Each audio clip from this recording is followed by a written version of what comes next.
Today we're looking at some of the best and quiet waterfront cities in the United States. If you're dreaming about a peaceful life by the water, like 90% of the population is, these towns are perfect for you. If you like big cities, chaos, traffic, and women on the sidewalk in front of your house asking passing cars if they need a date, this video is not for you. Look for something I did on Detroit or Chicago or Los Angeles. We're looking at cute, quiet, charming, small towns that are on the water. From the streets of Harbor Maine to the scenic shores of Southport, North Carolina, we've got a list of 10 amazing places where you can relax and enjoy the view. So sit back, grab a drink, and let's explore some hidden gems together. Got it? Get it? Good. Let's take a look. Number 10, Southport, North Carolina. Southport is a town so quiet it had to change its name twice to attract some attention. It was first known as Fort Johnson around 1745. In 1792, they decided to name it Smithville after some Revolutionary War hero. It was renamed Southport in a desperate attempt to become a major shipping port. Spoiler alert, it didn't work. Instead, it became known for its laid-back vibe and old-timey seaside charm, which it still holds on to a degree today. But don't let that laid-back atmosphere fool you. This town has history as colorful as a 4th of July festival, which they have a festival on 4th of July, and it doubles the population for one day every single year. This is a quiet little town south of Wilmington, North Carolina, near the mouth of the Cape Fear River. It is known for its charming waterfront, historic district, and its maritime museum. It's been in a whole bunch of movies and TV shows because of its picturesque settings. Only about 4,000 people live in Southport, and the average home value is about $408,000.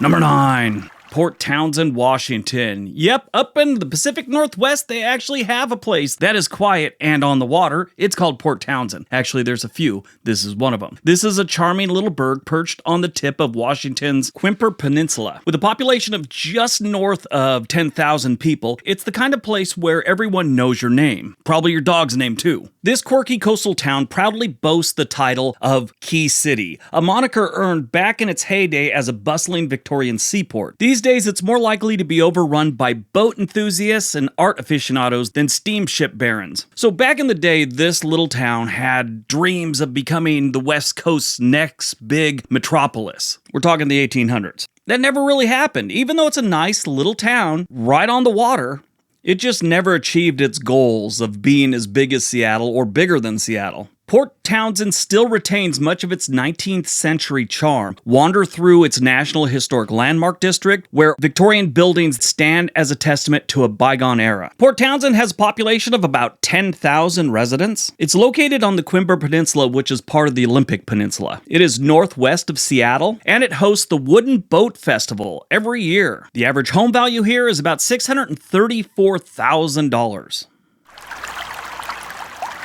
Number 8, Buford, South Carolina. Buford, South Carolina is a charming little city with a name that sounds oddly familiar to its North Carolina counterpart. This coastal gem, nicknamed Queen of the Carolina Sea Islands, was established in 1711, making it South Carolina's second oldest city. It's a place where history practically drips from the moss-draped trees. Buford's got a pretty storied past, filled with European explorers, Native American tribes, and even a brush with the Spanish Empire. It was once a shipbuilding hub and later became a favorite hangout for wealthy planters. During the Civil War, Buford was an early Union stronghold that played a crucial role in the Reconstruction era. After a rough patch in the early 20th century, thanks to a hurricane and a giant fire, Buford bounced back and is now a beloved tourist destination. It's a city that's not afraid to embrace its history and its charm and character. Kind of makes it a southern treasure. They host the annual Buford Water Festival, celebrating the history's maritime heritage. In case the word annual didn't tip you off, they have it every year. They have a population of about 13,000 residents, and according to Zillow, the average home value is about $465,000.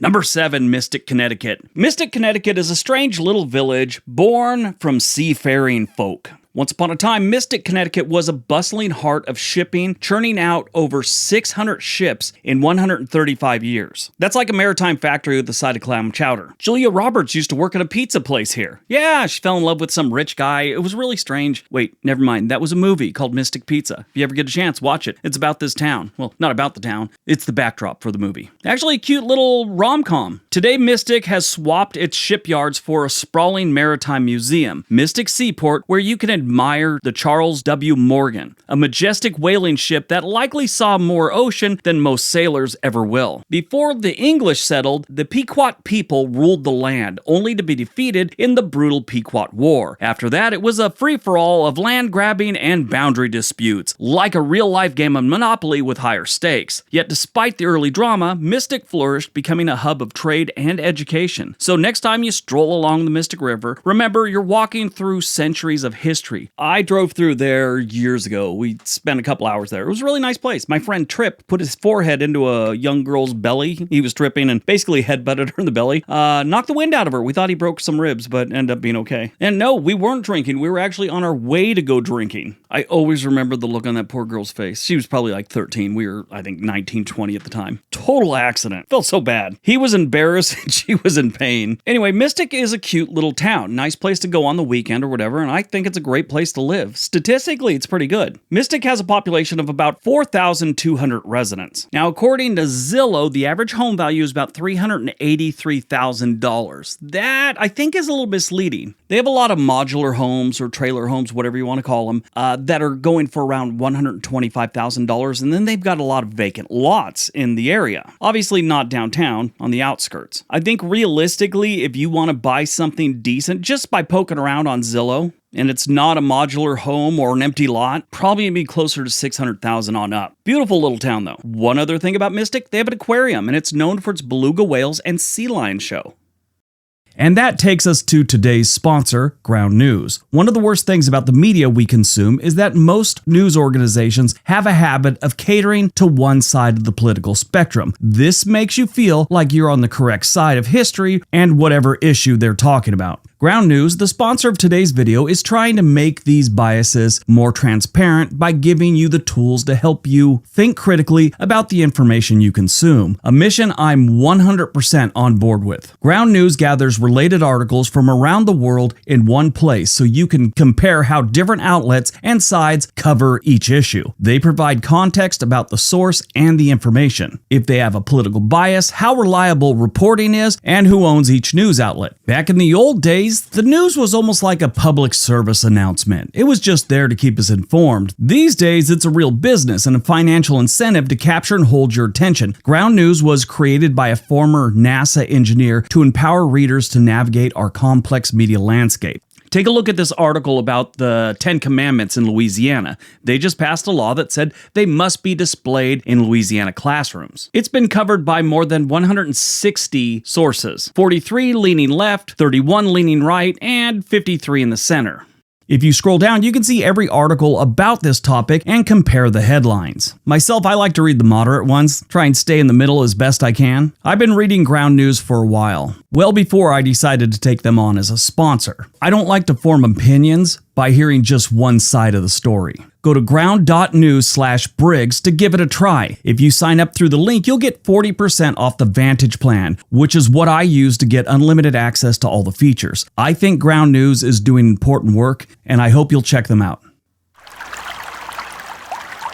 Number 6, Gig Harbor, Washington. Gig Harbor is right outside of Tacoma on the way to Bremerton, Washington. Living in Gig Harbor is like being in a perpetual postcard. The views are so ridiculously gorgeous, it's hard to take a picture without getting one of three things in the picture: a seagull, a tree, or water. One knock against them is the Narrows Bridge. You get on this bridge and the traffic moves so slow sometimes you feel like the bridge is longer than it actually is. This isn't the original one. The original one actually collapsed in 1940. There's some famous footage of that. The wind was blowing so hard, this thing started looking like a piece of Twizzler licorice. But you kind of put up with the bridge because you're just surrounded by lush forest and water. This is a town that loves its boats more than its cars, and where the biggest dilemma is choosing between fresh seafood or a wood-fired pizza for dinner. Gig Harbor might be a tad slower than, let's say, Tacoma or Seattle. Might be a little maritime maritime obsessed, but it is definitely more scenic. Gig Harbor has a population of about 12,000 residents, and the average home value is right around $900,000. They also have a pretty good festival. It hosts the annual Maritime Gig Festival, celebrating its maritime heritage.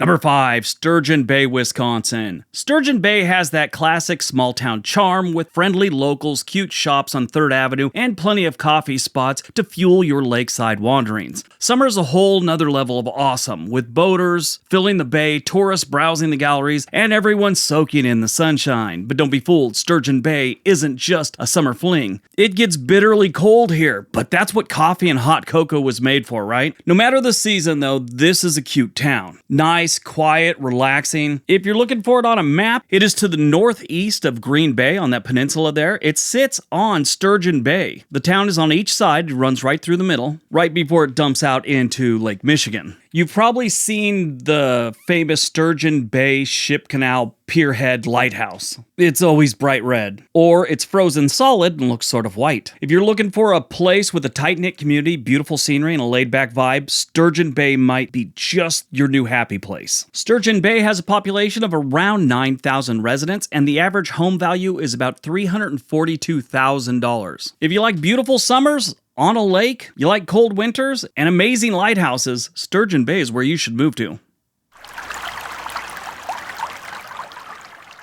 Number 4, Sandpoint, Idaho. Sandpoint is not a bad choice. You've got your snow-capped mountains, your crystal-clear lake, your charming downtown filled with more breweries than stoplights. Okay, that's a slight exaggeration, but you get the idea. This is a town where everyone knows your name, including your ex-wife's name and where you're from. I say that because I read a story about a guy that moved up there in the 1970s, and he went to get a bank loan right after a divorce. Well, apparently they had to call the ex-wife or something because the divorce wasn't final. I don't know the whole story, but the banker got to know this lady because she was a handful and hated him. So her name and how she was got around town, so people had heard the stories about this woman, and they really didn't even know him. And then they got to know him. They're, oh yeah, your wife is like Betty. And he's all, she is? How do you know that? He eventually found out why everyone knew about his ex-wife. If you move to Sandpoint, you're not going to worry about things like traffic. Traffic's not a big deal unless you consider being stuck behind a tractor for a half a mile is traffic. If you want to move to this beautiful small town, I'd buy some flannels and a kayak and you'll be happy. Sandpoint, Idaho has a population of about 8,500 residents, and the average home value is about $620,000.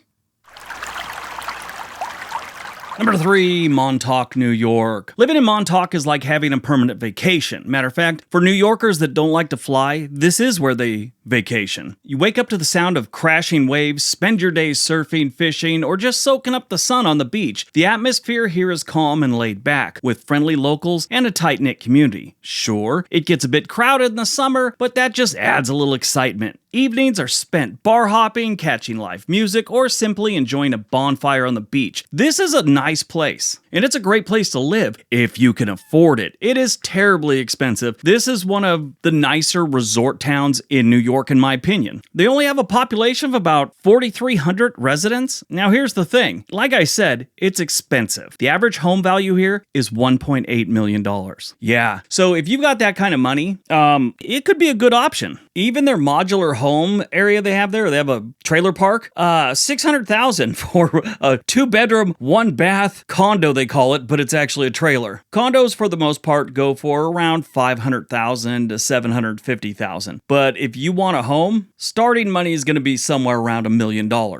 That's for like a single family home. That's not even terribly close to the beach. I mean, every place in Montauk is pretty close to the beach, but I'm not talking like 50 yards from the beach for $1.5 million.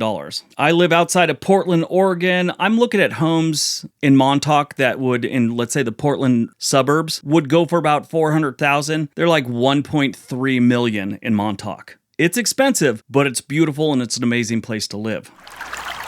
Number 2, Anacortes, Washington. Anacortes, Washington is a strange little place. It's north of Seattle, on an almost island. Yeah, there's Wembley Island just south of it, but it's really a peninsula, but there's only a small sliver of land connecting it to the mainland. There's a YouTuber I used to watch all the time from there. Her name's Lauren Without Fear. That's the name of the channel. She ghosted the internet like 3 or 4 years ago, just gave up, or something happened. I don't know the whole story. She just totally disappeared. She was a travel blogger. It was a really interesting channel. I don't know what happened. If anyone knows, let me know. I'd love to find out. Anyway, Anacortes is a unique little small town. It's on this peninsula, south of Bellingham and north of Everett and Seattle. And I love the way it got its name. It is named Anacortes. This is an adaptation of the name Anne Curtis Bowman, who is the wife of an early settler, Amos Bowman. So it should be Anacortes, but it turned into Anacortes. The good news is the entire place is almost surrounded by water, so no matter what direction you go, you're gonna end up at the beach, or some kind of dock or harbor. I like this one because it's just far enough away from Seattle and any other big cities to where, you still got that small town vibe, even though it's a good sized place. It's almost considered a city. But since it's out there on its own, it feels like a small town. Anacortes has a population of about 17,000 residents, and it offers beautiful views of the Puget Sound and access to numerous outdoor activities. They're famous for their annual Anacortes Art Festival. If you want to live here,